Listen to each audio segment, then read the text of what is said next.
En el anterior video tutorial vimos cómo las pruebas unitarias mejoran la calidad y la previsibilidad de nuestro software. También vimos cómo estas pruebas unitarias pueden automatizarse e incluso existen frameworks especializados para estas tareas. Pero la pregunta que se plantea ahora es: ¿cómo saber si llevamos a cabo las pruebas suficientes para comprobar correctamente nuestro código o si se necesitarían más?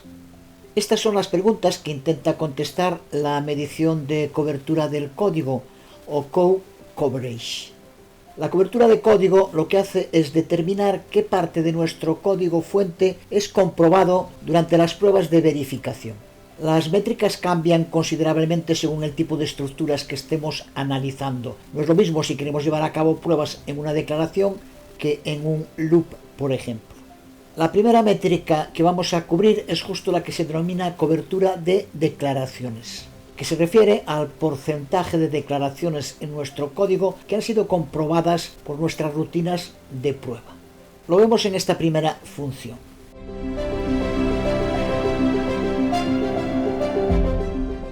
Llamar a esta función pasándole como argumentos 1, 0 le dará una cobertura completa de declaraciones para la función, porque se ejecutarán todas las instrucciones que contiene. Pero sin embargo no lo hace con lo que se denomina cobertura de ramas, que veremos en un momento. Pero antes aclaramos lo que es la cobertura de declaraciones. Solo en este caso, para que quede claro a lo que nos referimos. Todas las declaraciones que contiene el código son probadas cuando llamamos a la función. La única condición es que le pasemos a x un valor mayor que y, porque inicializamos las variables x e y con el valor pasado por la llamada a la función. Inicializamos z con el valor que tenemos en y en el condicional, al ser x mayor que y, le asignamos a z el valor que tenga x. La función termina devolviendo el valor de z. Se han ejecutado y comprobado que funcionan bien todas las declaraciones. Por eso se dice que este código tiene una cobertura de prueba de declaraciones del 100%. En un momento veremos por qué insisto en lo de que solo es una cobertura de declaraciones.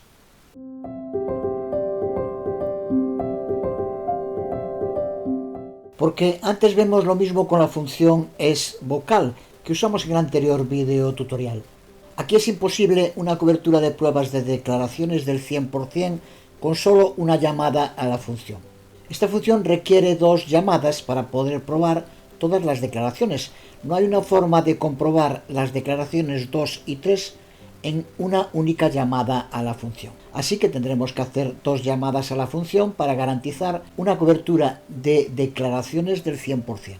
Así que el primer objetivo es lograr que la cobertura del código de las pruebas de verificación de declaraciones llegue al 100%. Pero eso no significa que garantice la corrección del código al 100%, porque debemos tener en cuenta lo que se denomina cobertura de ramas.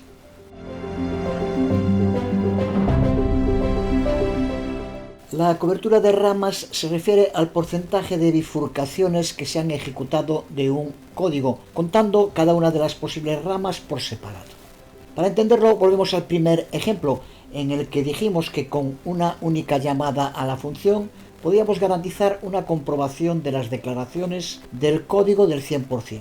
Pero no ocurre lo mismo con sus ramas, porque en el código incluimos un condicional if, que siempre tiene dos ramas, una que se ejecuta cuando la condición es true y otra que se ejecuta si la condición es false. Y ya sabemos que esas dos ramas existen, haya o no haya un else asociado, porque aquí si la condición del if devuelve false, el comportamiento cambia, tiene que saltarse la ejecución de esta declaración. Así que hemos ejecutado todas las declaraciones, pero no todas las ramas, ya que no hemos comprobado si al devolver false el condicional, la ejecución del programa se salta de modo correcto esa declaración. Error que además suele ser muy común, como ya hemos visto varias veces en el curso, en el que la declaración de un condicional se ejecuta siempre independientemente de cómo se evalúe la condición. Por tanto, necesitaríamos una segunda llamada a la función pasándole a x un valor menor que el que tenga y, por ejemplo 0, 1. De ese modo sí garantizaríamos una cobertura del 100% de las ramas de la función.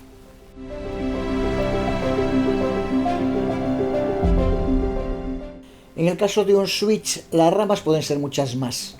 En la función sVocal vimos cómo cubrir la cobertura de declaración con dos llamadas. Respecto a la cobertura de ramas, podemos considerar cada case y el default como una rama. De hecho, es así, y en muchos casos obligaría a una comprobación para cada case y para el default.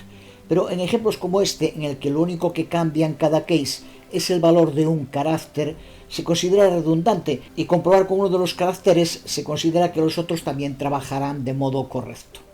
Es distinto con el default, porque aquí no cambia solo el carácter, sino que cambia un valor booleano que determina un comportamiento concreto de la declaración y de la rama en este caso. Así que en esta función, para cubrir el 100% tanto de declaraciones como de ramas, llega con dos llamadas a la función. Ahora consideremos esta otra función, en la que vamos a necesitar tres llamadas para obtener una cobertura de ramas del 100%. Con comparar 1, 0, probamos el caso de uso positivo para la primera declaración if. Con comparar 0, 1, probamos el caso de uso negativo para la declaración if y el caso de uso positivo para la declaración else if.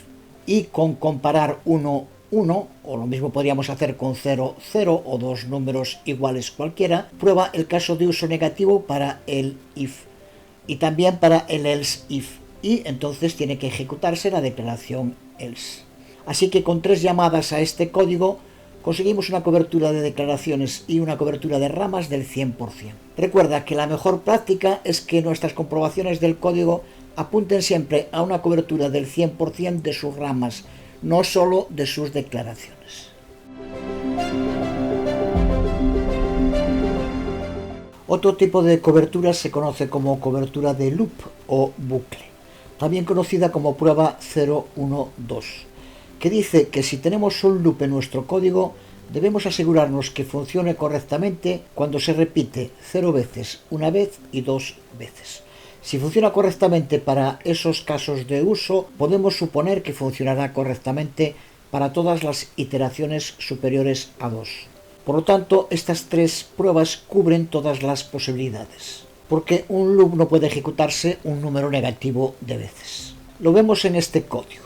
Para probar el loop dentro de esta función correctamente, debemos llamarlo 3 veces, con span 0, para probar el caso de iteración 0, span 1 para la iteración 1 y span 2 para 2 iteraciones. Si span 2 funciona, entonces span n debería funcionar sin problema.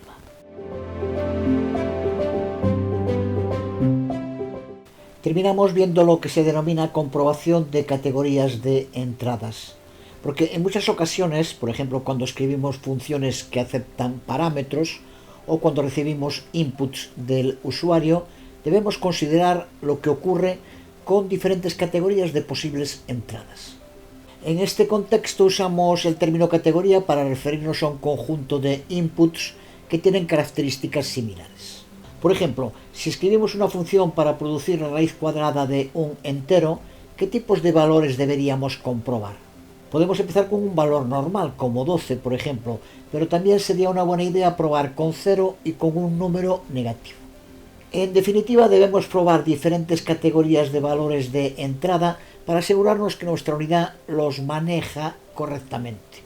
Esto puede variar mucho dependiendo de los tipos de valores, pero podemos resumir las siguientes pautas básicas para llevar a cabo este tipo de pruebas de categorías. Para números enteros, asegurarnos de haber considerado cómo nuestra función maneja valores negativos, el 0 y valores positivos. También debemos verificar el desbordamiento si es relevante. Para los números de punto flotante, asegurarnos de considerar cómo maneja la función los valores con problemas de precisión. Ya sabemos, valores un poco más grandes o un poco más pequeños de lo esperado. Se suele hacer con 0.1 y menos 0.1 para números un poco más grandes y 0.6 y menos 0.6 para probar números que son un poco más pequeños de lo esperado. Para los strings, asegurarnos de comprobar cómo maneja strings vacíos, como lo hace con los strings válidos, con los strings con algún espacio en blanco y con strings que solo contengan espacios en blanco.